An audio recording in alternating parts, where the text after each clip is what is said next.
আমরা প্রায় রাস্তায় দেখি যে বিভিন্ন গাড়ির পেছনে অ্যাডভোকেট লেখা স্টিকার দেওয়া রয়েছে। অনেক মোটরসাইকেলের সামনে অ্যাডভোকেট লেখা স্টিকার দেওয়া রয়েছে।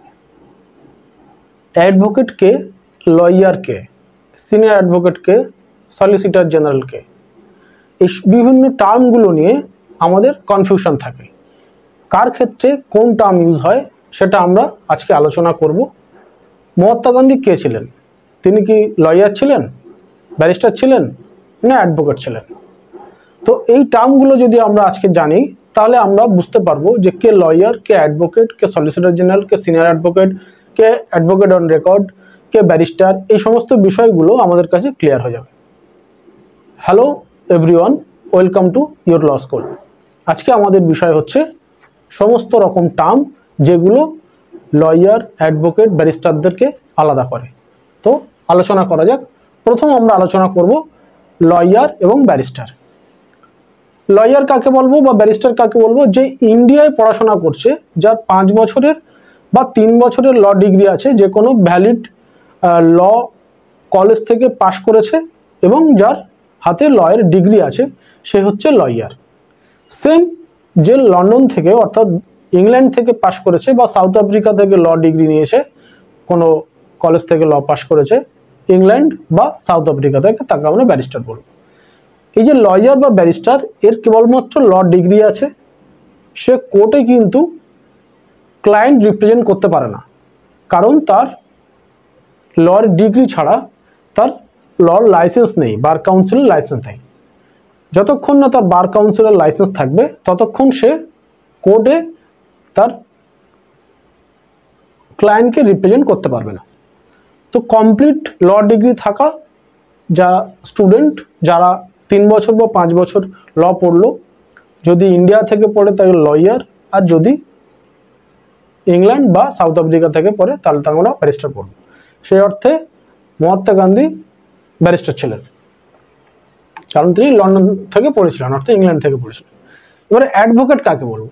অ্যাডভোকেট হচ্ছে সে যে ল পড়া কমপ্লিট করেছে, অর্থাৎ সে লয়ার, এবার সে বার কাউন্সিলের এক্সাম দিয়েছে, দিয়ে সে এক্সাম পাস করেছে এবং তার তার অ্যাডভোকেট লাইসেন্স আছে, বার কাউন্সিল তাকে এনরোল করেছে, সে বার কাউন্সিলে নথিভুক্ত হয়েছে এবং তার লাইসেন্স আছে, সেই হচ্ছে অ্যাডভোকেট।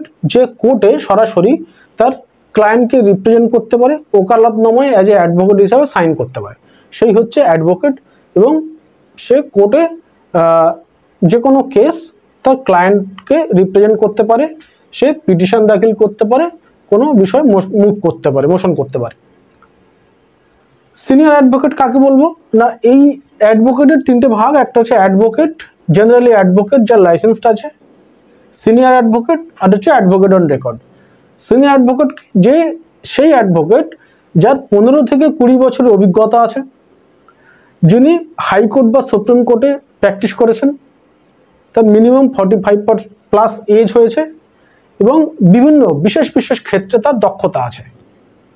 এই উকিলদেরকেই সিনিয়র অ্যাডভোকেট বলা হয়, এই অ্যাডভোকেটদেরকেই সিনিয়র অ্যাডভোকেট হিসেবে বলা হয়। এবং তিনি কিন্তু ওকালতনামা ফাইল করতে পারেন না, তার হয়ে অন্য কেউ ওকালতনামা ফাইল করে, তিনি তাকে কেসে হেল্প করেন। সেই বিশেষ পার্টিকুলার কোনো কেসে তিনি রিপ্রেজেন্ট করে, তার যে ক্লায়েন্ট আছে তার হয়ে রিপ্রেজেন্ট করে তার কেসকে জেতার জন্য চেষ্টা করেন। এবং এই যে সিনিয়র অ্যাডভোকেট, তাদের গ্রাউন্ড একটু আলাদা ধরনের হয়। মনে রাখতে হবে তার 15 থেকে 20 বছর অভিজ্ঞতা আছে, তাকেই কিন্তু এই সিনিয়র অ্যাডভোকেট হিসাবে ডাকা হয়। অ্যাডভোকেট অন রেকর্ডকে যে কোনো ব্যক্তি, সে যে কোনো ভারতবর্ষের যে কোর্টেই প্র্যাকটিস করুক, সে চাইলেই কিন্তু সুপ্রিম কোর্টে গিয়ে কোনো কেস ফাইল করতে পারে না। সুপ্রিম কোর্টে কেস ফাইল করার জন্য কেবলমাত্র অ্যাডভোকেট অন রেকর্ড প্রয়োজন হয়। অর্থাৎ যারা সুপ্রিম কোর্টে অ্যাডভোকেট মানে কেস ফাইল করতে পারে তাদেরকেই অ্যাডভোকেট রেকর্ড বলা হয়। ওকালতনামা ফাইল করতে পারে, পিটিশন দাখিল করতে পারে, অ্যাফিডেভিট করতে পারে, এবং তাদের অবশ্যই AOR advocate on record exam হয় সুপ্রিম কোর্টের আন্ডারে, সেটা পাশ করতে হয়, তাহলেই সে অ্যাডভোকেট অন রেকর্ড হতে পারে। এবং তার অবশ্যই 5 বছরের এক্সপিরিয়েন্স থাকতে হবে, অন্যান্য যে কোনো কোড মিলিয়ে তার 4 বছরের এক্সপিরিয়েন্স এবং সুপ্রিম কোর্টে কোনো এওআর আন্ডারে, অ্যাডভোকেট অন রেকর্ডের আন্ডারে, সিনিয়র অ্যাডভোকেট অন রেকর্ডের আন্ডারে 1 বছরের প্র্যাকটিস থাকতে হবে। এই টোটাল 5 বছরের এক্সপিরিয়েন্স থাকলেই কেউ যদি অ্যাডভোকেট অন রেকর্ড এক্সাম দিয়ে অ্যাডভোকেট অন রেকর্ড হয় তাহলে সে সুপ্রিম কোর্টে কেস ফাইল করতে পারে। যে কেউ কিন্তু যদি সে অ্যাডভোকেট অন রেকর্ড না হয় তাহলে সুপ্রিম কোর্টে কিন্তু কেস ফাইল করতে পারে না। অ্যাডভোকেট অন রেকর্ডই একমাত্র সুপ্রিম কোর্টে কেস ফাইল করতে পারে। এবার যদি আমি বলি টার্ম, সেটা হচ্ছে অ্যাডভোকেট জেনারেল। অ্যাডভোকেট জেনারেল কি না, প্রত্যেক রাজ্যের একজন করে সর্বোচ্চ অ্যাডভোকেট থাকেন, যে রাজ্য সরকারকে বিভিন্ন কেসে রিপ্রেজেন্ট করে।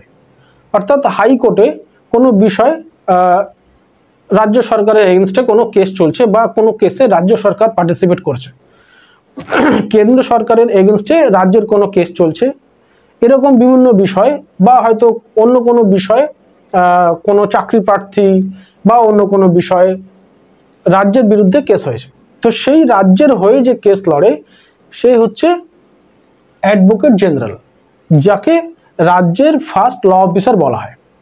এবং এই যদি কোনো বিষয় রাজ্য সরকার, যেমন রাজ্য সরকারের হয়ে সে বিভিন্ন কেস রিপ্রেজেন্ট করে, তেমনি রাজ্য সরকার কোনো বিষয়ে যদি আইনি পরামর্শ চায় সেক্ষেত্রেও এই তার লিগাল অ্যাডভাইজার হচ্ছে এই অ্যাডভোকেট জেনারেল। অর্থাৎ অ্যাডভোকেট জেনারেল একদিকে ফার্স্ট ল অফিসার রাজ্যের এবং রাজ্যের লিগাল পরামর্শদাতা, এবং আইনি দিক দিয়ে সে হচ্ছে রাজ্যের রিপ্রেজেন্টেটিভ।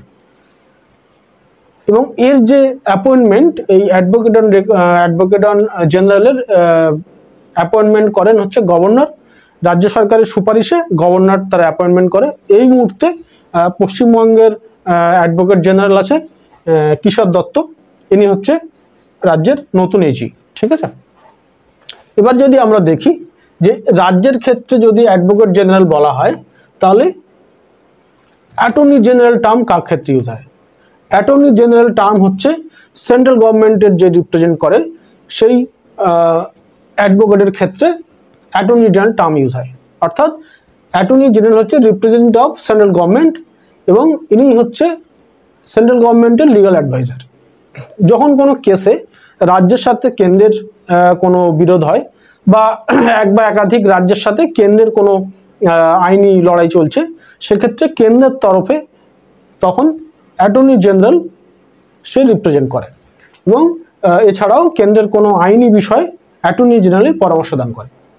তিনি হচ্ছে ভারতবর্ষের ফার্স্ট ল অফিসার বলা হয়, first law officer of the country, এবং এনার অ্যাপয়েন্টমেন্ট হয় ভারতের রাষ্ট্রপতির দ্বারা, কেন্দ্র সরকারের সুপারিশ ক্রমে ভারতের রাষ্ট্রপতির দ্বারা অ্যাপয়েন্টমেন্ট হয়।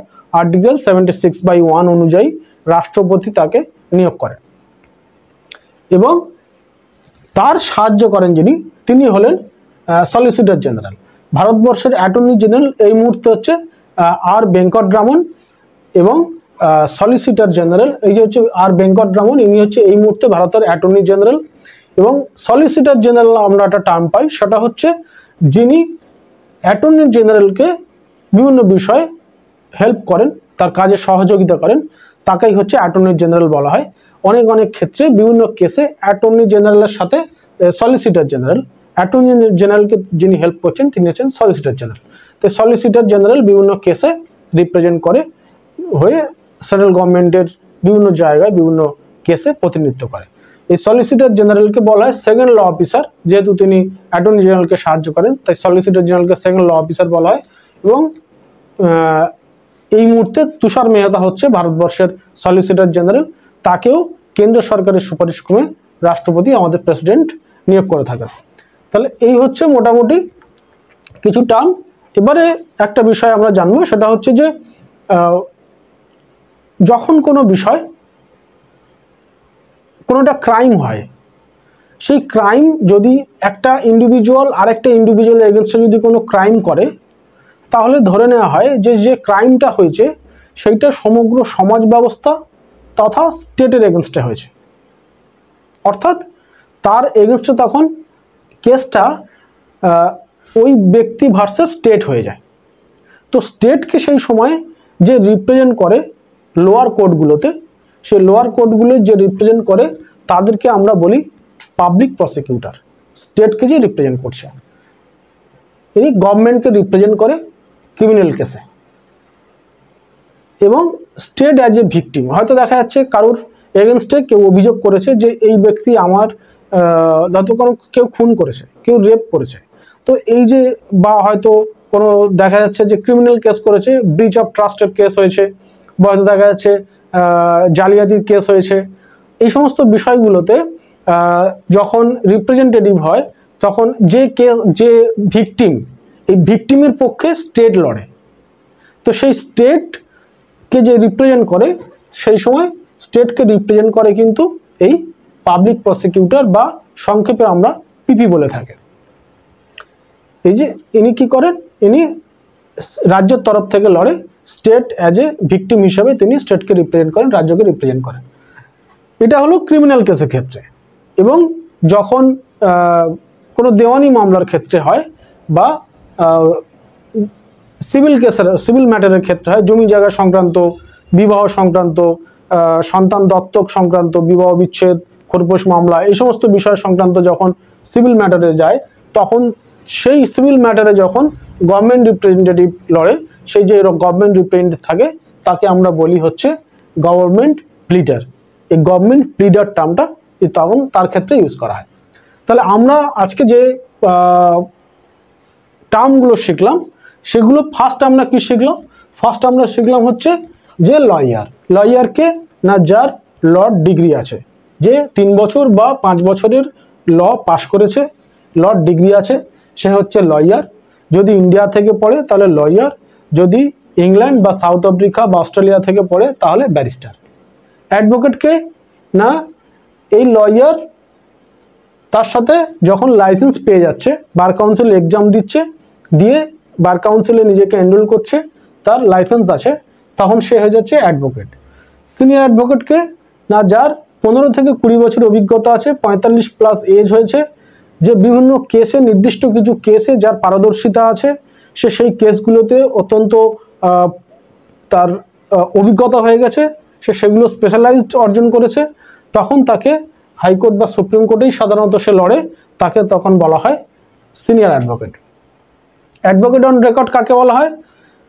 যে হচ্ছে কেবলমাত্র সুপ্রিম কোর্টে কেস ফাইল করার ক্ষমতা রয়েছে, তাকেই বলা হয় অ্যাডভোকেট অন রেকর্ড।